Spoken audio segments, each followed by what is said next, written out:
sales company at a call center, and it is everything short of amazing. And what my reality is, of course, I'm Steph, and for a lot of people, it's a lot to deal with. But for me, I'm very comfortable. I've been doing this for a very long time. And I think it just makes people more comfortable to see how comfortable I am, that this is not a facade or a personality. This is who I really am. I'm not trying to fit a specific mold that I feel like I should be fitting. Um, my reality is sometimes I'm a city girl, and then sometimes, I'm 21 Savage, or whatever it is. I just like to just do whatever I want to do and feel good about it. So, I mean, that's my reality. I'm flavorful. I started painting and drawing, sketching, even writing when I was really young. The moment I can pick up a pencil, crayon, or whatever is when I really started. Um, I can't even say that I was aware of what I was doing, but my mom and my dad were both artists and are both artists, and they definitely encouraged me to like just express myself on paper. And I did that, and they seen some potential in me, and they encouraged for me to go further than that and to be proud about it.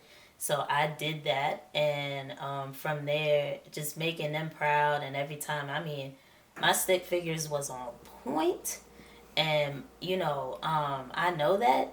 But to know that my parents, who I'm looking at, they didn't have stick figures. They had like portraits, and but my stick figures were so important to them. I was, listen, I was doing the thing, doing it well, and I felt good about that. And that's pretty much when I started. If I could put an age on it, probably like one or two. Like honestly, I just was, as soon as I can pick it up, I seen them doing it, and I wanted to do it immediately after. Um,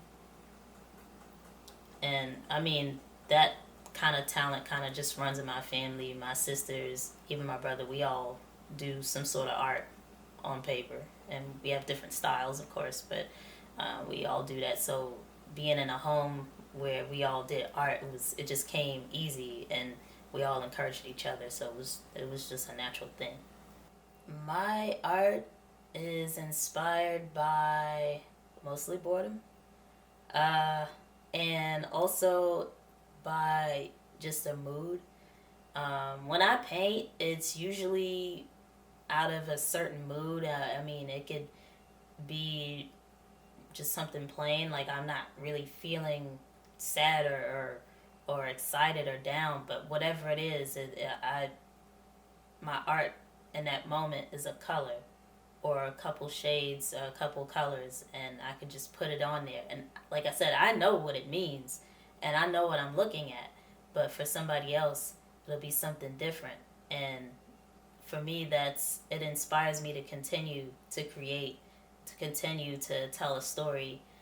Art gives you the freedom to do what you want to do, to say what you want to say in your own language, um, at your own pace, and in your own color, in your own shade.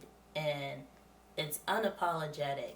And I mean, you can, do it in your own code. And even if you don't feel comfortable saying something, or just doing something or whatever, I mean, and for a lot of artists, I'm sure you're able to translate that on paper. Even if the viewer doesn't understand fully what's going on, they can take that and see a totally different perspective, and it have a really great and deep meaning for them.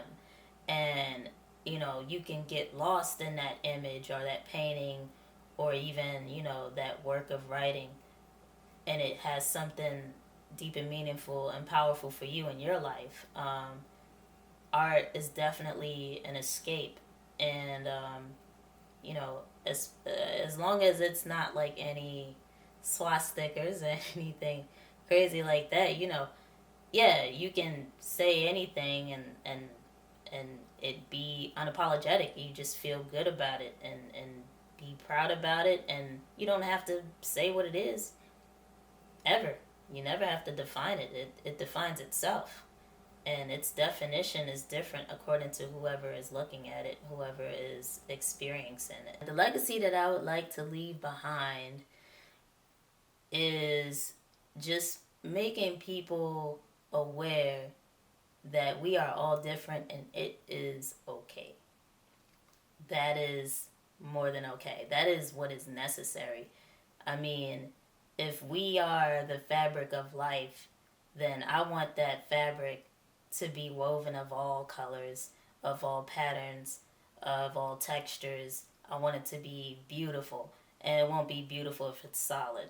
I mean, it'll be the most beautiful if we look at it, and every day that we look at it, it is changing, it is evolving, it is beautiful, it is something to look at, it is something that is always interesting because it is always evolving. We are all threads that are woven into a fabric that is woven into a quilt that is just blanketed over this earth. And I love and appreciate the differences that we all have.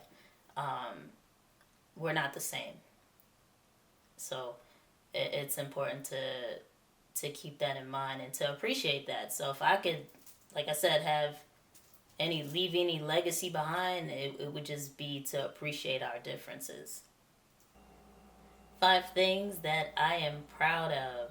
I am a queerdo. I am proud of that. I know I'm different, and a lot of us, we are all different, but we all should be proud of that difference. I'm very proud of the difference that I contribute to this world. I am proud of who I am today and where I came from, and just those obstacles that I overcame to get where I am. Just the choices and decisions that I've made or did not make to get to where I am today. I'm very proud of that. I think that's 2 things. I want to make that 3 things because I don't, but I'm proud of, my ability to communicate. I feel good about that. I feel good about being able to, hype somebody up when they need to be hyped up in a healthy way, and then calm somebody down when they need to be calm in a healthy way, understanding and listening to people, and really, giving them the advice that they need. I feel really proud about that.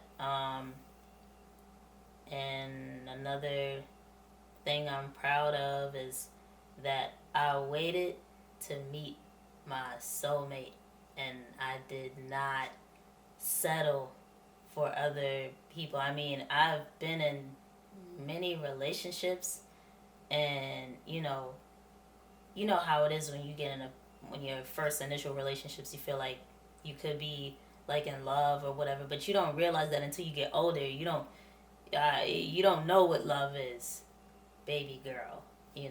But you figure that out later on in life, and I feel proud that I understand and I appreciate what love is today. And last thing that I am proud of is I'm proud of my little pit Sophie. She is potty trained. I'm very proud of her. Lord knows she's just whizzing wherever, but she got it together, and she's not doing that as much. So I'm very proud of her about that. Feels good. Oh, the carpet is appreciating that too. So yeah, that's about it. I mean, I'm sure it's pretty much a bunch of things that I could be proud of, but right now in the moment, top of my head, that's what I got. My final words are love you first. That is my final words. And You just understanding that you can love you without you being perfect. You never will be. It's loving the process. It's not about the destination, it's about the journey getting there. Because there's always a destination, um, and there's always a journey. And it will not be easy, but you will be the one who's there the entire time. So love you. And that's my